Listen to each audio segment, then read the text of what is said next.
ନାଇଁ ଲାଇମଲାइट को आसिया पे मुझे किसी करेनि अच्छा प्रकृत कथा है मु गोटे प्रैक्टिकल लोक ओके जदि आपण अभाव देखिछंती जदि आपण गोटे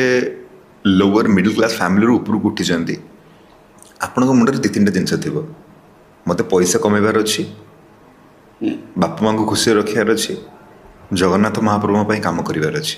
ओके सिंपल कथा तो लाइफ रे प्रैक्टिकल रहिबा कथा ना मु प्रैक्टिकली मु किसी लोक मैंने से मिसअंडरस्टांड करती जमी या पूर्व गोटे कहली जो भौणी कथा निज भौणी ठू प्रेसीयस किए हो कि ना तो से पुणी कहले कौन दादा झील भौणी दादा झील ये झील सी झील कौन तो भौणी नुह अरे किए मन कर मो भौणी नुह बोली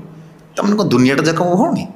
ओके ताने कौन से कौन दुनियाटा जाक मो गर्लफ्रेंड जब भौणी नुह ताने दुनियाटा जाक मो गर्लफ्रेंड दुनियाटा जाक मो स्त्री नाई ना सेमती हुए आज्ञा तत्व जार काम धंदा न थाए जहाँ मुंडे किसी नाई जो मैंने 5,000 6,000 10,000 15,000 20,000 30,000 खुशी ओके से ही एमती काम करें।